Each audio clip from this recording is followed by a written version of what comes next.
Halo, ketemu lagi sama Tonan.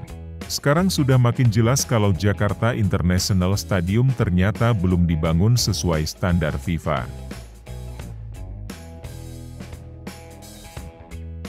Bahkan, perusahaan jasa desain, rekayasa, dan konsultasi asal Inggris, Buro Happold, yang semula diklaim sebagai desainer stadion ini sekarang sudah melakukan klarifikasi.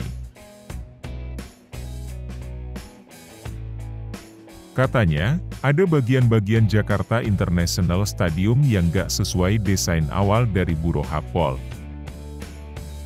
Makanya, sekarang stadion tersebut belum sesuai standar FIFA dan belum layak jadi ajang pertandingan Piala Dunia U17. Harus dilakukan renovasi terlebih dulu. Pertanyaan Tonan sekarang, dengan terungkapnya kalau JS ini belum standar FIFA seperti klaim semula,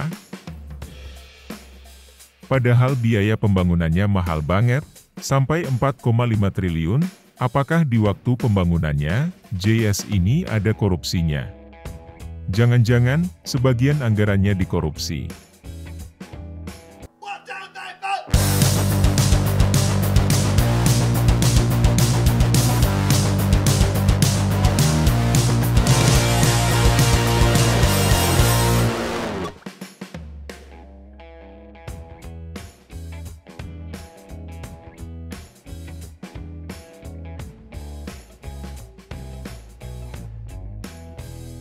Tonan rasa, pertanyaan Tonan ini wajar.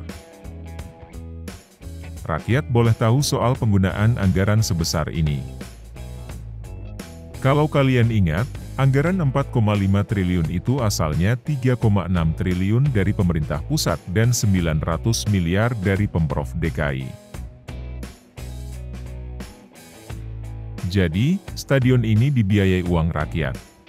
Tapi, Tonan gak nuduh kalau Pak Anies Baswedan sudah melakukan korupsi di JS. Mungkin saja, Pak Anies yang jago bicara itu, dia kurang teliti mengawasi proyek ini.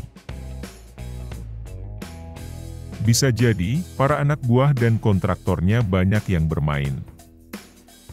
Mungkin juga, Pak Anies gak kasih target yang jelas. Dia ingin bangun stadion sehebat Old Trafford di Manchester, padahal standar yang mestinya digunakan adalah standar FIFA.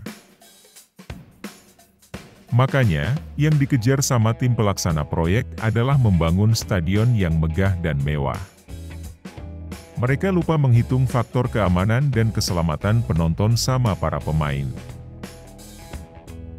Kita sudah melihat sendiri gimana suasana di JS benar-benar kacau waktu konser Dewa 19 diadakan di sana. Perancang stadion ini gak teliti. Mereka kira stadion ini adanya di Eropa yang transportasi massalnya udah bagus banget. Padahal, stadion ini dibangun di dekat Tanjung Priok di Jakarta Utara, yang fasilitas umumnya masih jauh dari memadai.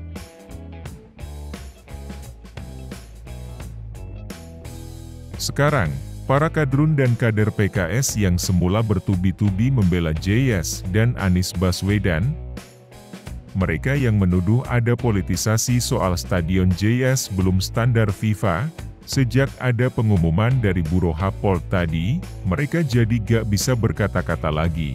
Kasian sekali mereka itu. Mestinya, soal perbaikan stadion JS ini, seharusnya mereka gak nanggepin secara emosional. Harusnya mereka rasional aja. Jangan buru-buru takut jadi bahan tertawaan dan ejekan para cebong. Akibat terlalu defensif dan membabi buta membela JS dan Anies Baswedan, sampai melempar narasi ada politisasi JS, mereka jadinya sekarang malu sendiri. Mereka juga harusnya gak sesumbar JS udah standar FIFA tanpa mengetahui fakta yang sebenarnya. Jangan percaya sama tim Anies Baswedan yang memang suka bicara bombastis itu.